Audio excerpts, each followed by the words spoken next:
Bueno, jóvenes, vamos entonces a ver el temita este que había quedado pendiente sobre los trastornos hemodinámicos, ¿no? Entonces, pues, este tema te explica a ti, pues, un hecho que parece bastante lógico, bastante simple, pero que no es ni tan lógico ni tan simple, del hecho de que, pues, en nuestro cuerpo, el agua se debe mantener en sus correspondientes compartimientos. Entonces, cuando el agua se sale de sus compartimientos, estamos frente a algo definitivamente patológico. Entonces, lo que vamos a ver aquí es qué cosas hacen que entonces el agua se salga de sus compartimientos. Principalmente vamos a referirnos al compartimiento intravascular, o sea, el agua que fluye dentro de los vasos. ¿Qué cosas hacen que esa agua salga? Y cuando se sale esa agua, se acumula y se forma lo que usted conoce como edemas, ¿no? Entonces, pues, tú sabes que por tus vasos, tanto arteriales como venosos, corre sangre. Esta sangre lleva un montón de células, lleva un montón de moléculas, gases, un montón de cosas, ¿no? Es necesaria para poder mantener esto adecuadamente suplidos a nuestros tejidos. O sea que eventualmente tus vasos se transforman y forman el lecho capilar. Entonces, en el lecho capilar, la permeabilidad vascular es mucho mayor, tanto así que permite que ahora sí se fugue fluido a tus tejidos, porque tus tejidos necesitan fluido, necesitan agua, también necesitan oxígeno, dióxido de carbono, necesitan sodio, potasio. O sea, en el capilar, como permite eso mayor cantidad de fuga, ahí pues tus tejidos se pueden servir de ese tipo de elementos que se fugan desde los vasos. Eso es necesario, ¿no? Obviamente. Pero algo que sí se queda dentro de tus vasos son las proteínas, sobre todo la proteína más abundante de la sangre y de la cual se va a hablar mucho en esta clase, que es la albúmina. Bien, obviamente nosotros hemos hablado bastante de lesión celular, inflamación, etcétera. Si yo me lesiono un vaso, obviamente la permeabilidad de ese vaso aumenta por temas lógicos de una alteración del endotelio, pero hoy vamos a ver más que todo, este tema va enfocado hacia el tema de fuerzas hemodinámicas, o sea, un tema más que todo que forma parte más del contexto biofísico, ¿ok? Porque entonces nosotros tenemos dos fuerzas que mantienen ese fluido dentro de nuestros vasos, o sea, en el compartimento intravascular. Esas fuerzas son la presión hidrostática y la otra fuerza es la presión osmótica, también llaman coloidosmótica u oncótica, que esa presión es ejercida por la presencia de proteínas plasmáticas en la sangre. Repito, principalmente la albúmina. Cuando esas dos fuerzas se alteran y se pierde entonces el balance, se pierde el equilibrio, entonces tus vasos comienzan a fugar fluido, ese fluido entonces se acumula y entonces, pues, viene la formación de los edemas. Lógicamente, este edema que vamos a hablar hoy es un edema tipo trasudado, es un edema limpio, porque no tiene nada que ver con inflamación. Por lo tanto, no tiene nada que ver con histamina, ni tampoco tiene nada que ver con aumento de la permeabilidad vascular. Por lo tanto, el edema que veremos hoy es un edema pobre en proteínas, sin microorganismos, sin leucocitos, o sea, un edema no inflamatorio, o sea, es un edema mecánico. Bien, la segunda parte de la clase habla sobre la hemostasia. Ahí veremos cuando, por ejemplo, ocurre una lesión endotelial, cómo formamos un coágulo que evita que nosotros literalmente nos desangremos a través de esa lesión. Pero bueno, eso lo veremos en la segunda parte de la clase, ¿no? Y ya la próxima clase, entonces, nosotros hablaremos sobre la trombosis, que la trombosis siempre es patológica porque es la tendencia a formar coágulos dentro de nuestros vasos sanguíneos. O sea, esa trombosis es la que lleva a la muerte en el tema este de la enfermedad cardiovascular, todo lo que es infarto, enfermedad cerebral vascular, todo eso nace de la trombosis, que cuando el trombo se forma, libera un pedacito de él que viaja por la circulación, entonces eso es lo que nosotros conocemos como émbolo. Aquí puede hacer mucho énfasis hablando de la imagen, etcétera, pero yo prefiero dejarlo para su correspondiente clase para evitar adelantarme a esa clase que vendrá la próxima semana. Bien, parte de los conceptos de los trastornos hemodinámicos involucran el asuntito este de la hiperemia y la congestión, que de una manera muy simplificada simplemente se refieren al aumento de volumen de sangre que tiene un tejido. La hiperemia es un proceso activo que involucra es aumento de flujo arterial al tejido en cuestión. No siempre es patológico, puede ser, por ejemplo, cuando tú haces ejercicio, tus músculos esqueléticos requieren más sangre, por lo tanto hay vasodilatación y se ponen hiperémicos. O sea que no necesariamente algo patológico.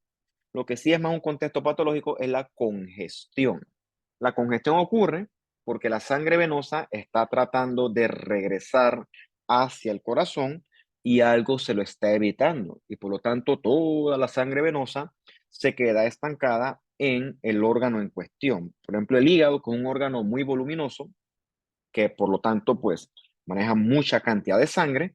Pues, por alguna razón, la sangre no puede retornar de vuelta al corazón, como una falla cardíaca, algún tipo de obstrucción. Toda la sangre se queda en ese hígado. Tú ves aquí cómo están los sinusoides saturados de eritrocitos. Está todo lleno de sangre ese hígado. Y bueno, eso es un problema, ¿no? Porque esa sangre venosa es sangre pobre en oxígeno. Por lo tanto, eventualmente, si no se corrige esto, esos tejidos poco a poco sufren hipoxia. Bien, entonces, pues nuevamente hago otro hígado, ya tú conoces los sinusoides estos hepáticos, y ves todo lleno de eritrocitos, lleno de sangre venosa.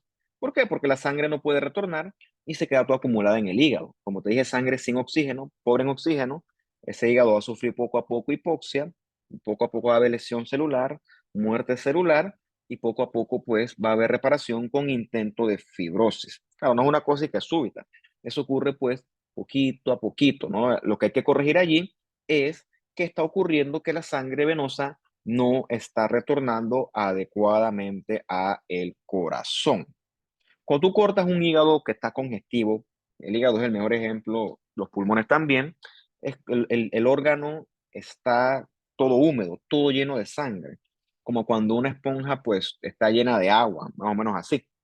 Suele haber estas cuestiones hepáticas agudas, eso ocurre cuando el agente ofensor es bien reciente. El mejor ejemplo que se me ocurriría a mí sería, por ejemplo, frente a una intoxicación de esas fulminantes por acetaminofén. Entonces, aparte de encontrar congestión, también vas a encontrar necrosis de hepatocitos. ¿No ves aquí todo esto que están muertos rodeando la región de la vena central? O sea, una cuestión aguda, súbita. Mientras que cuando el asunto es más pasivo, por ejemplo, cuando hay falla cardíaca, la sangre no puede retornar adecuadamente al corazón, toda se queda entonces en el hígado y le da esa clásica apariencia, como lo ves aquí en la figura A, esa apariencia pues de nuez moscada. Más o menos sería así, la nuez moscada es como un puntiallí, puntilleo, sería la palabra correcta, mejor dicho. Iba a decir punteadito. Yo creo que punteadito, puntilleo, la cosa es que se entienda, ¿no? Está como moteado la superficie de corte del hígado, y lo otro es que pues esto está verde, ¿no? Verde, ese color verde involucra que la bilis no está fluyendo adecuadamente, se está quedando estancada en el hígado y por eso el hígado está verde, lleno de bilis, se llama colestasis. Y lo otro es que este hígado no está funcionando, por lo tanto toda la sangre se queda estancada en él y habrá entonces esa congestión venosa, ¿no? Es de puntillí, puntilleo, ¿no? Nada más que realmente lo que llama la atención aquí es el color verde, ese verde, bien verde. Lo repito, porque aquí la colestasis estaba a todo meter porque pues obviamente este hígado es un hígado bien enfermo, ¿no? Sobre decir que el paciente no está vivo. Bien, aparte del hígado, el pulmón también es un órgano que recibe mucho aporte sanguíneo. Entonces, pues, si por alguna razón tú le cortas el suministro, eh, o mejor dicho, le cortas el retorno venoso al corazón, entonces podemos nosotros extrapolar que toda la sangre se va a quedar en el sistema vascular pulmonar, sobre todo el sistema venoso. Eso nosotros lo repasamos el curso anterior cuando hablábamos de el tema este de fisiopatología y la falla cardíaca. Recuerda que como el corazón no está funcionando adecuadamente, no bomba adecuadamente, toda la sangre se queda acumulada en el corazón. Eventualmente el corazón no puede soportar más volumen de sangre y él comienza a retornar toda esa sangre hacia el sistema vascular pulmonar, en este caso el venoso, que es el que comunica con la aurícula izquierda. O sea, el tipo no puede soportar, el corazón no puede soportar más volumen y el tipo comienza a mandar toda la sangre hacia atrás. Y eventualmente llega esa sangre a las pobres venitas pulmonares que no soportan tanto volumen. Ese aumento de volumen súbito a esas pobres venas correspondería con un aumento de la presión hidrostática. Aumentas tanto la presión hidrostática que el fluido comienza a escaparse y el fluido cae hacia algún lugar. ¿Cuál es ese lugar? Pues los alvéolos, ¿ok? Todo ese montón de fluido cae a los alvéolos y se acumula y el paciente entonces va a tener un edema pulmonar, ¿ok? En el caso agudo. Por eso es que la falla cardíaca izquierda va con disnea o dificultad respiratoria. ¿Por qué? Porque el tipo está sobrecargado de volumen y sobra decir que con agua en los pulmones tú no vas a poder respirar adecuadamente. Yo creo que eso se cae de su peso, ¿no?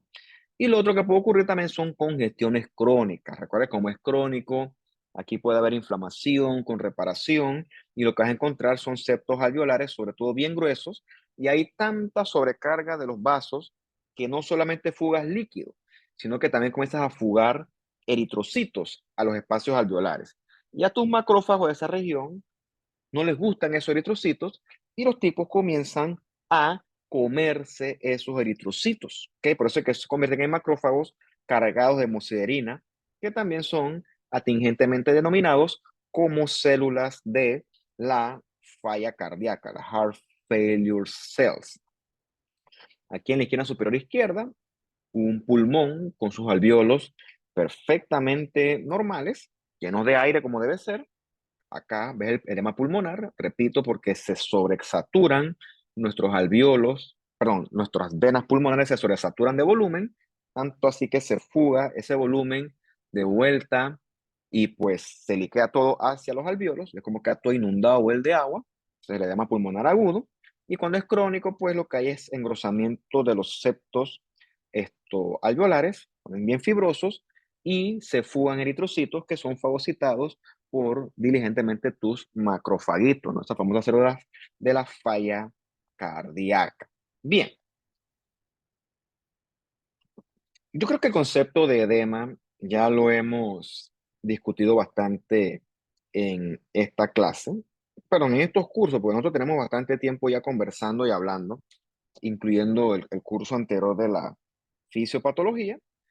Entonces, pues, el edema, de una forma bien simplificada, es la acumulación de fluido en los tejidos intersticiales.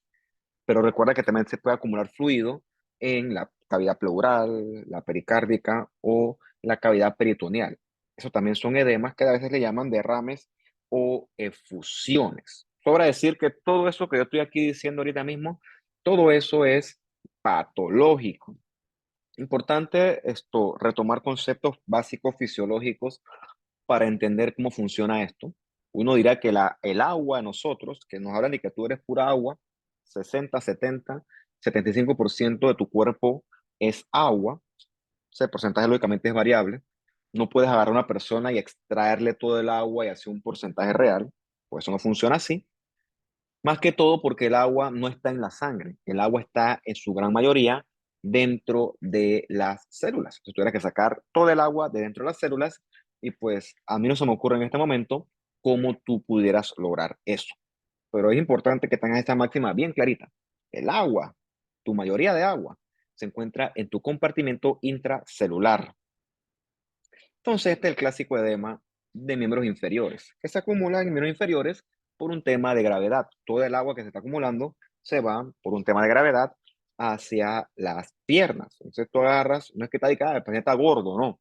Digo, porque tú estás gordo normal, eso pues, eso no es un misterio para nadie, pero tú agarras a ese paciente que está hinchado, le hundes el dedo sin tanta fuerza y le queda la huella del dedo, eso es edema, ¿no? Cuando tú ves esa formación de edema, allí hay un problema de manejo de líquidos y hasta que tú demuestres lo contrario, eso tiene que ver con algún tipo de alteración a nivel de el corazón o los riñones, hasta que, repito, demuestre lo contrario. Ahorita vamos a explicar en qué se basa esto. El paciente que está muy gravemente enfermo te hace un edema quechuzo. Dicen de que tiene edema hasta en el pelo y dicen así en broma y en serio. Se llama una anasarca, que es un edema full, un edema generalizado. Bien, tomando en cuenta entonces lo que les había dicho yo al principio de la clase, tenemos que el agua, el fluido, fluye dentro de nuestros vasos sanguíneos y que al llegar entonces a los capilares, parte de ese fluido se fuga porque el capilar necesita agua. Pero ¿por qué no se fuga todo? ¿Por qué? Porque hay fuerzas que permiten que se fugue lo necesario y no se fugue todo. Esas fuerzas o esas presiones que evitan que el líquido se fugue todo y que se quede en su compartimento intravascular, esas fuerzas son la presión hidrostática y la presión osmótica, que recuerda que la presión osmótica es dada por las proteínas plasmáticas, o sea, la albúmina. La función de la presión hidrostática, por lo general, será sacar líquido. Recuerda que necesitamos al final del día sí sacar líquido. Sacar líquido es importante también, porque los tejidos necesitan líquidos. Mientras que la presión osmótica hace lo contrario. La presión osmótica retiene los líquidos dentro del vaso sanguíneo. ¿Cómo funcionaría esto? Imaginamos nosotros, ¿no? Porque pues la explicación, la gracia es hacerla sencilla y no más complicado de lo que hace falta. Bueno, recuerda los temas de líquidos y electrolitos que tú has revisado en tus diversos cursos. Entonces, cuando un líquido está concentrado, ponle al soluto el nombre que tú quieras, ¿no? El soluto X. Ese soluto X le da osmolaridad a ese fluido. Entonces, gracias a la presencia de ese soluto X, tú atraes agua hacia ese compartimiento. Entonces, en el caso de la sangre, vamos a llamarle al soluto X albúmina. La albúmina genera un gradiente que atrae agua y permite que el agua se quede dentro del vaso. Entonces, tenemos nosotros una fuerza que saca agua y otra fuerza que retiene agua en el vaso. Entonces, el balance de esas dos fuerzas es lo que mantiene este fluido en sus correspondientes compartimientos. Entonces, cuando ocurren estos desbalances en estas presiones, entonces el fluido se puede y se va a fugar y entonces viene la formación de los edemas. Ciertamente, ahora que están de moda esas botellas obscenamente grandes, hay unas que son demasiado, o sea, parece como si tú llevaras mínimo un garrafón contigo. Yo sé que es importante tomar agua, pero yo veo que hay veces, sobre todo los estudiantes que yo comparto bastante con diversas universidades, yo digo que chuzo, estás pasado, man. Cuando eso está lleno, eso pesa. Yo no creo que tú puedas caminar bien con 2 litros de agua andando por ahí, pero bueno, cada quien. Esa es de que la botella de soporte emocional, ¿no? Cada quien, ¿no? Si yo agarro y me tomo esos 2 litros de agua en una sentada, yo le estoy aumentando a mi volumen súbitamente 2 litros. Entonces, por un tema lógico, eso debería aumentar mi presión hidrostática. Entonces, ¿por qué yo no hago edemas? Hay varias explicaciones que explican por qué un cuerpo sano como el mío, modestia aparte, no seré sano toda la vida, algún día me enfermaré, pues porque ese es el destino de todos nosotros. ¿Por qué yo no hago edemas? Bueno, porque si yo llego a fugar algo de ese líquido extra que estoy añadiendo súbitamente, ese líquido se sale del intersticio y es drenado por mis capilares linfáticos. Si lo quieres ver así, el capilar linfático es como una especie de sistema de alcantarillado. Porque siempre hay ciertos desbalancitos entre la presión hidrostática y la osmótica y se fuga algo de líquido. Entonces, esas fuguitas manejables son drenadas por medio de mis vasitos linfáticos. O sea, es un sistema de regulación, ¿no? La otra explicación es que, bueno, yo no hago edema porque pues mi corazón y mis riñones funcionan bastante bien. De manera que ese exceso de líquido, tan pronto como mi cuerpo lo asimile, obviamente lo voy próximamente a eliminar a través de la orina. Por eso es que yo no hago este tipo de edemas, ni pues ustedes que son muchachos jóvenes, tampoco. Entonces, pues, a manera como de regla general, si yo aumento la presión hidrostática, yo fugo agua, yo saco agua del vaso. Y si yo disminuyo la presión osmótica, también eso fuga agua hacia afuera del vaso. Pero recuerda que esta moradita que es la osmótica depende es de la albúmina. Repito, eso ocurre a cada rato, pero tú no haces edema porque tú, ese liquidito que se liquea, valga la redundancia, va a ser drenado por tus linfáticos y de ahí eventualmente se maneja eso, ese volumen excedente hacia el sistema venoso. Bien, entonces el edema ocurre cuando hay un desbalance súbito y no controlable entre presión hidrostática y la osmótica, que lo que va a tener como consecuencia esto es que se fugue líquido a tus intersticios o tus cavidades, dependiendo de qué región anatómica sea la afectada. Recuerda que como este tema es un tema de presiones y de fuerzas hemodinámicas, esto no tiene que ver directamente con inflamación, por lo tanto, el líquido que se acumula, el líquido de edema ese va a ser un trasudado, pobre en proteínas, sin microorganismos, pobre en celularidad, o sea, pobre en leucocitos, un líquido, entre comillas, limpio, que contrastaría perfectamente con el exudado que nosotros conocimos en la inflamación, que sí tiene que ver con histamina, con prostaglandinas, con infección, con inflamación, con aumento de la permeabilidad vascular. De veras que son dos tipos de edema que pues contrastan perfectamente. Bien, ahora sí en el contexto patológico, nosotros solemos encontrar aumento de presión hidrostática cuando hay algún tipo de problema con el retorno venoso. La sangre venosa no puede retornar y por alguna razón, que más te gusta, veremos varios ejemplos ahorita, entonces la vena en cuestión se queda saturada de sangre, o sea, saturada de volumen, al punto que entonces esto no soporta más volumen esa pobre venita y comienza entonces inevitablemente a fugar líquido hacia el intersticio. El mejor ejemplo de eso lo tenemos nosotros con la falla cardíaca. Recuerdo que una falla cardíaca, que primero es izquierda y eventualmente compromete al lado derecho. Ya hablamos del ejemplo de la congestión y el edema a nivel pulmonar. Del lado izquierdo, vamos entonces al lado derecho. Recuerda que tus venas cavas inferiores, perdón, tu vena cava inferior, y la superior también, ¿por qué no? Pero vamos a hablar de la inferior porque es la que es afectada por la gravedad. Ella desemboca hacia la aurícula derecha. Hay falla cardíaca en este momento. El paciente no recibe sangre hacia el corazón está en huelga. Entonces el tipo está tratando de retornar esa sangre de vuelta al corazón, pero el corazón no la está recibiendo. El corazón dice, no me da la gana de recibir la sangre, no me da la gana, no y punto. Toda la sangre se queda acumulada en la vena cava inferior. Y por un tema de gravedad, todo ese volumen se va a ver más acentuado, su acumulación hacia los miembros inferiores. Y como te dije, esto, las venitas estas alcanzan su punto de saturación y entonces pues ya no va a aguantar más, la presión hidrostática está demasiado alta y por lo tanto comienza a fugarse el líquido hacia el intersticio. Por eso es que en la falla cardíaca eventualmente se desarrollará edema de miembros inferiores, en este caso bilateral. El unilateral, que es la trombosis venosa profunda, lo veremos en la próxima clase.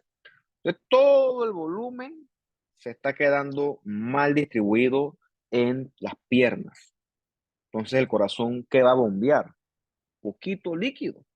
Entonces, a tus órganos le va a llegar menos volumen de sangre, lo que va a hacer que tus tejidos estén poco a poco con esto compromiso de la perfusión.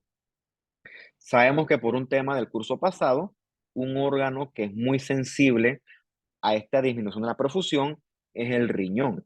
Y entonces en este momento el riñón piensa que mínimo tú estás sangrando, estás perdiendo volumen y él diligentemente activa su sistema de renina, angiotensina, aldosterona, ¿no? Sabemos que la renina y la angiotensina lo que van a hacer es aumentar la resistencia vascular periférica, se van a poner al paciente hipertenso, o sea que no contento con esto, el paciente con falla cardíaca ahora va a estar es hipertenso Y la aldosterona diligentemente va al riñón y se asegura de que se reabsorba sodio.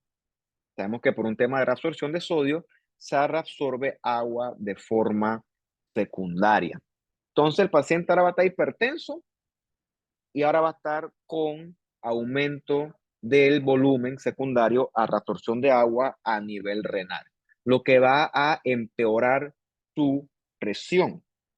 A su vez, esto va a empeorar su volumen a nivel de sangre, lo que va eventualmente a empeorar el edema. Entonces, ese es como el círculo vicioso del paciente con falla cardíaca, donde los edemas se dan debido a sobrecarga de volumen en las pobres venas, que se traduce al final del día en exceso de presión hidrostática. Entonces, fuera del corazón, que si no lo corriges, pues no vas a lograr mucho. El problema de este paciente es la sobrecarga de volumen. Por eso es que este paciente se beneficia de eliminar el volumen con diuréticos o de restringir la ingesta de volumen, porque, pues, repito, el tipo lo que está es lleno de agua. Lo otro que se beneficia el paciente es del el sodio en la dieta. ¿Qué ocurre? Yo como exceso de sal, consumo, bueno, no es que se come la sal, se consume exceso de sal, una comida que yo le echo sal, le echo salsa, le echo ketchup, o sea, todos los aderezos que le echo con sal, sal, sal, sal, sal, más sal. Sal a libre demanda. O sea, queda todo extra, extra, extra, extra salado y eventualmente esa sangre llega a mi intestino y se reabsorbe. Y entonces queda mi sangre llena de sal. Entonces viene el mismo tema, ¿no? Por un tema de una sangre que está hiperconcentrada. Entonces, la solución hiperconcentrada arrastra agua. Entonces, eso va a arrastrar más agua a mi compartimento intravascular, lo que va a empeorar el temita de la presión hidrostática y los edemas. Por eso es que ese paciente se beneficia de la restricción del sodio de la dieta. Bien, eso con respecto a la presión hidrostática. La otra de las presiones que nos interesa a nosotros aquí es la osmótica, ¿no? Recuerda que la osmótica se relaciona es con el temita de la albúmina en la sangre, que si lo quieres ver así, la albúmina retiene el agua dentro de nuestros vasos. Entonces, si yo pierdo albúmina, mi presión osmótica va a disminuir y teóricamente, pues, si no se corrige eso, yo puedo, entre otras cosas, desarrollar edemas. En este sentido, una cosa más importante de pérdida de albúmina ocurre a nivel renal en estos síndromes nefróticos.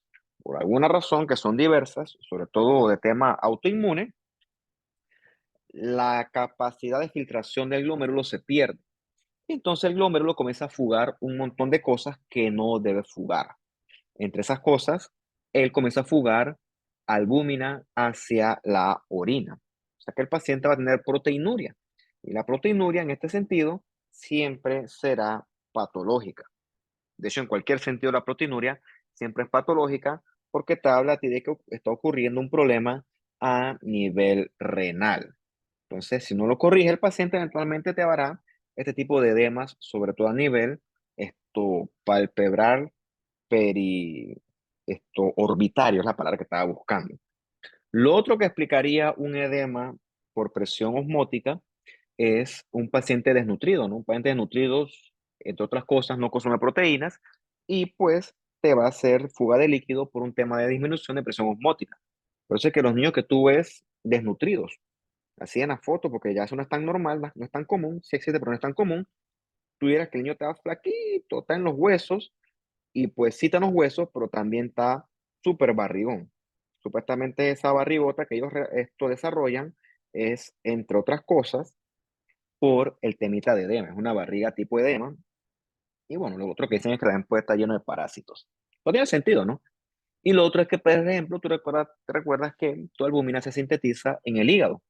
Entonces, pues, si tienes una enfermedad que compromete al hígado, entre otras cosas, se va a comprometer la producción de albúmina y puede llevar entonces a alteración de tu presión osmótica.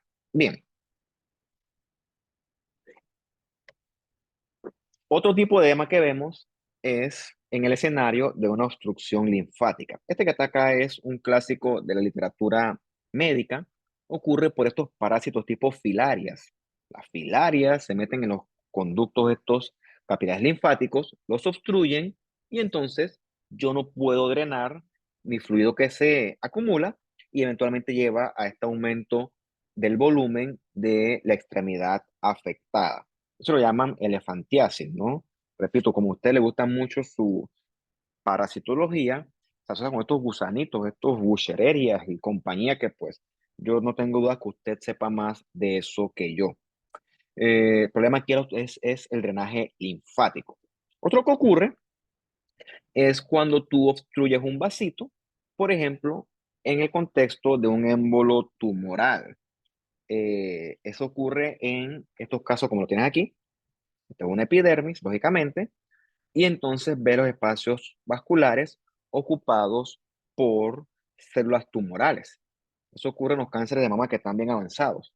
Entonces, como el espacio vascular está obstruido por un émbolo tumoral, entonces allí la sangre no fluye y el fluido se acumula y eventualmente se fuga a la piel y provoca entonces edema de esa piel de la mama, que eso es lo que da clínicamente esa apariencia de piel de naranja. Por eso es que cuando tú ves que esto se promulga en las campañas de prevención, yo lo lamento por la paciente, pero cuando tú tienes esto así, eso está lejos de ser una enfermedad temprana. Eso ya está bien avanzado, lamentablemente, por esto, la explicación que te estoy dando yo acá. Lo otro que está bien descrito es el edema este secundario a el tratamiento de cáncer de mama. ¿Qué sé yo? Una paciente con cáncer de mama, hay que hacer la mastectomía y la mastectomía, el procedimiento incluye también la disección ganglionar. Disección ganglionar involucra que tú vas a sacar, bueno, tú no, el cirujano, saca los ganglios de la axila ipsilateral para que ahora sí el patólogo los evalúe para ver si esos ganglios están comprometidos o no por tumor. Si los ganglios están limpios, quiere decir que la enfermedad está localizada en la mama, ya la operamos y por lo tanto a la paciente le debe ir mejor. Mientras que si los ganglios están positivos por tumor, yo esto ya considero que esto es una enfermedad que está regada, que está metastásica y por lo tanto el tratamiento debe ser más agresivo, ya con quimio, radioterapia, lo que sea que corresponda. Si tú quitas los ganglios de aquí, entonces el drenaje linfático de este miembro inferior, de este brazo, se va a interrumpir y todo el fluido se queda entonces acumulado en este brazo afectado, ¿no?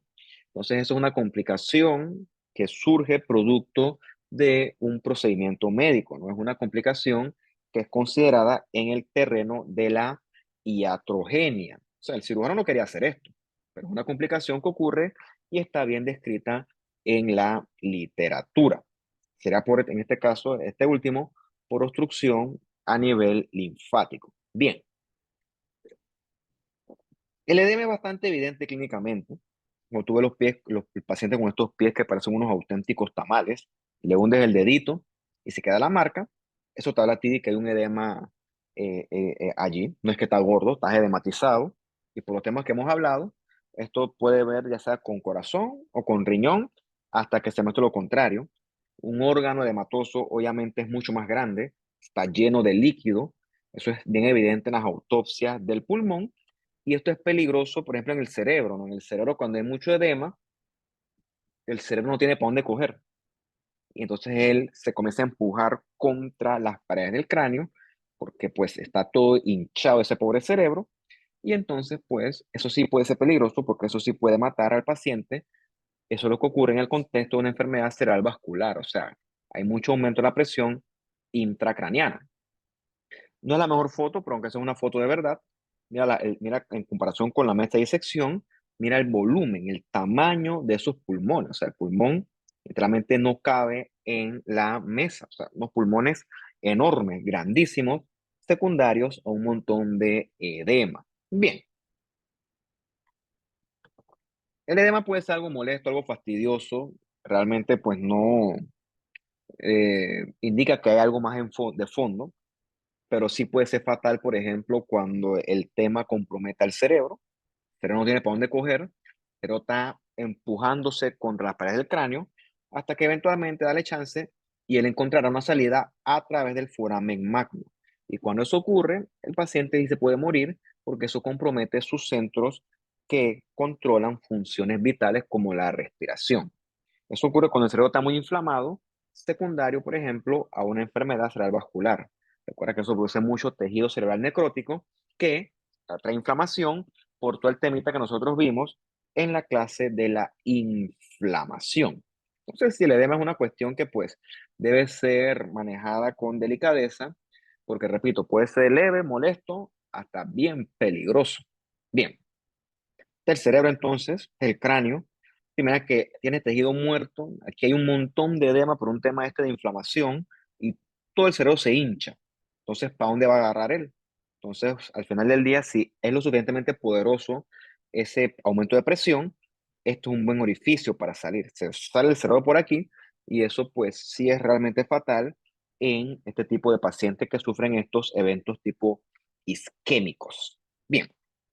Eso con respecto a la primera parte que habla sobre esto, la presión hidrostática y la osmótica principalmente. Vamos ahora a tomar aquí unos 2 minutos, ya regreso, para hablarnos un poquito sobre la hemostasia.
Vamos entonces a avanzar con esta temita de la hemostasia. Ciertamente la hemostasia no es algo patológico. La hemostasia es algo fisiológico, es algo necesario. Sin la hemostasia, pues tuviéramos nosotros problemas para sobrevivir frente a la lesión endotelial. Pero es importante hablar de la hemostasia antes de hablar de la trombosis. Gracias a la hemostasia, tú te lesionas un vaso, eventualmente tus plaquetas y compañía llegan y entonces forman un coágulo que va a evitar que literalmente tú te mueras desangrado por esa lesión. Esto es una cortadita de chiquitita, 1 milímetro, 2 milímetros, tú eras fugando sangre, sangre, sangre, sangre, eso sería pues patológico. Ahora ni mencionar algo con mucho mayor compromiso. En este sentido, la contraparte patológica de la hemostasia es la trombosis, donde tú formas coágulos quizás en un vaso que no está necesariamente lesionado. Pero bueno, para no extenderme más de lo que hace falta, la trombosis se discutirá es en la próxima clase.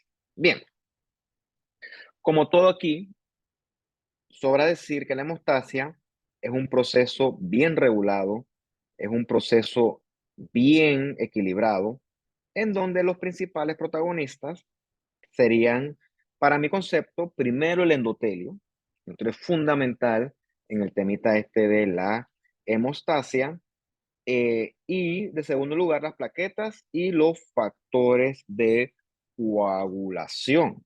Cuando tú te cortas, tus plaquetas van al sitio de sangrado y entonces pues forman un tapón plaquetario que va a detener el sangrado. Esos eventos que llevan a que se forme ese tapón son descritos en estos 4 pasos que nosotros veremos aquí en adelante uno por uno. El primer paso luego de la lesión vascular es la vasoconstricción arteriolar. Por un tema lógico, si la arteria, en este caso la arteriola, se contrae, va a llegar menos sangre a ese sitio y eso va a disminuir el sangrado. Disminuir más no detener. ¿Qué lleva a que ese vaso se contraiga? Bueno, factores como la endotelina, que es un vasoconstrictor, y otros mecanismos neurogénicos, como los que tú conociste en tu curso de fisiología, tipo adrenalina, noradrenalina, y el temita este de los receptores adrenérgicos. Como dice acá abajo, la vasoconstricción es útil, pero no es suficiente para detener el sangrado. Por eso es que si tú te cortas, algo que ayuda bastante es agarrar, que sea una gasa, una toalla, un trapo, que esté limpio obviamente, y hacer presión, porque mecánicamente eso aprieta los vasitos y evita que el sangrado sea excesivo. Lo otro es que cuando hay lesión vascular, se exponen elementos propios del endotelio lesionado, el factor de von Willebrand y el colágeno subendotelial. Esos elementos comienzan a atraer plaquetas al sitio de lesión endotelial. Una vez que están allí, las plaquetas comienzan a agregarse principalmente en presencia del tromboxano A2 y esa agregación hace que las plaquetas también se activen y entonces cambien su morfología y liberen gránulos que reclutan más y más y más plaquetas con la intención de que el tapón plaquetario ese crezca más, más, más y más, de manera que pueda efectivamente sellar ese defecto vascular. Luego de eso, hay que consolidar el tapón plaquetario y eso ocurre gracias a la fibrina. Cuando se lesiona el vaso, se expone entonces este factor tisular, ¿ok? Entonces, gracias al factor tisular, eventualmente se forma la trombina. Por un tema de cascada de coagulación que pues yo no es mi área, así que pues sorry, se las debo. Pregunten eso en su curso de hematología. Gracias a la trombina, el fibrinógeno se va a transformar en fibrina. Esa fibrina aquí está esquemáticamente eh, ilustrada por esto azulito. Yo me imagino la fibrina como si fuera como un cemento que agarra y termina de consolidar efectivamente ese tapón plaquetario. Ponte que las plaquetas, el tapón fuera como hacer una pared. Bueno, yo compré los bloques, un montón de bloques y con esos bloques puse uno encima de otro. Y levanté los bloques del piso hasta el techo. Y te pregunto yo, ¿tengo yo entonces un muro resistente? Probablemente no. Lo empujo, le meto una patada y eso se va a caer, ¿ok? Lo mismo ocurre acá. Las plaquetas una encima de otra son útiles, pero no van a poder detener 100% el sangrado. Entonces la fibrina es como si fuera el cemento de ese muro. La fibrina consolida el tapón plaquetario y ahora sí queda efectivamente sellado ese defecto vascular. Entonces, repito, yo no hablo de esto porque pues yo no soy hematólogo ni quiero serlo, yo estoy bien así como estoy. La trombina va a favorecer la formación de fibrina a partir de fibrinógeno, lo que consolida el tapón plaquetario. Bien, ya tenemos nuestro tapón plaquetario bien pretty, ¿no? Bien útil. Recuerda que el tapón plaquetario no puede seguir creciendo, creciendo, creciendo, creciendo, creciendo, porque entonces forma un tapón muy grande y eso sería pues algo más peligroso. Entonces, cuando ya tenemos nuestro tapón ya bien hecho, entonces el tapón plaquetario hay que repellarlo, hay que pulirlo. Y eso ocurre gracias a los mecanismos contrarreguladores, que sobre todo involucran a este activador tisular de plasminógeno. Ese plasminógeno, esa plasmina, es como disuelve el tapón, lo va disolviendo, lo va repellando, de manera que el tapón quede del tamaño ideal que permita que se detenga efectivamente ese sangrado. Gracias a esta plasmina y este plasminógeno, solamente se genera un tapón en el sitio que debe ser.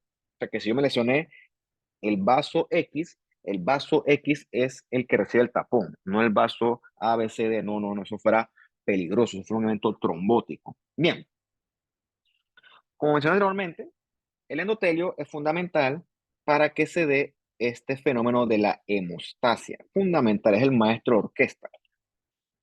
En condiciones normales, tu endotelio nunca va a permitir que se forme un tapón plaquetario dentro de un vaso sano. Eso sería patológico. ¿Por qué? Porque el endotelio tiene factores antitrombóticos que evitan que ocurran este tipo de eventos.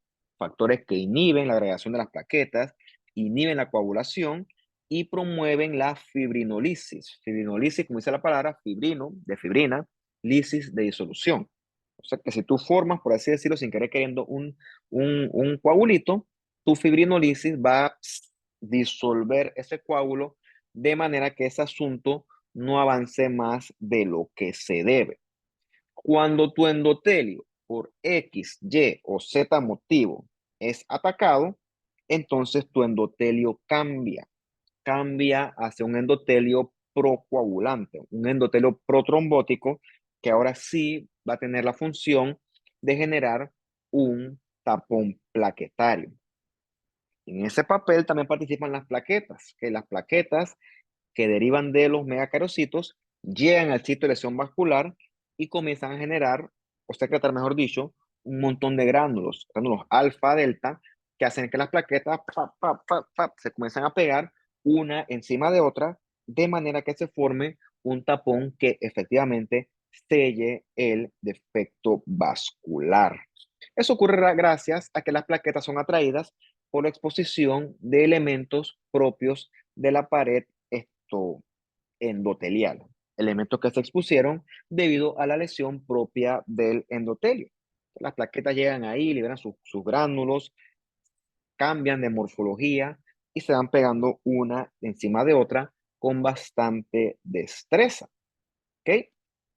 Luego eso las plaquetas comienzan a liberar su montón de gránulos y se enlazan junto con el fibrinógeno y la fibrina para poder generar un tapón plaquetario definitivo. Repito, para esto es necesaria la fibrina, ¿ok?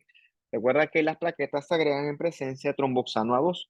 Por eso es que la aspirina infantil es útil en los eventos cardiovasculares porque esta aspirina infantil inhibe a este tromboxano A2. Bien, como ya se los he mencionado anteriormente, por alguna razón que yo no voy a explicar, porque creo que no hay explicación, yo no voy a hablar de la cascada de coagulación. Mentira, sí hay explicación. La explicación es que yo no me la sé. No me sé la cascada de coagulación, he tratado de aprendérmela y yo no me la he aprendido, porque yo me quedo como que, mira, yo no puedo con esto, ya mi disco duro está saturado por respecto a estos temas. De verdad que pues al no ser esto patología pura y dura, por lo tanto yo no voy a gastar esto disco duro en algo que pues sinceramente no es mi área. ¿Por qué? Porque yo me lo voy a aprender, si me lo estudio y me lo leo, pero como yo no lo veo en mi práctica, nunca me lo voy a aprender tan bien como, por ejemplo, alguien, un hematólogo o alguien de banco de sangre. Entonces yo me quedo como que, mira, brother, ¿sabes qué? Zapatero de los zapatos. Yo sé ver microscopio, yo sé ver moradito y rosadito, y sé ver inmunistoquímica, y ya, eso es lo que yo sé hacer.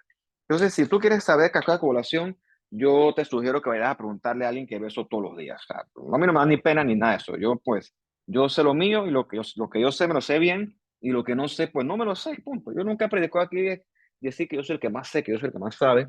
De lo mío será, pero de lo otro no. Así que pues no me pregunten la cascada de coagulación.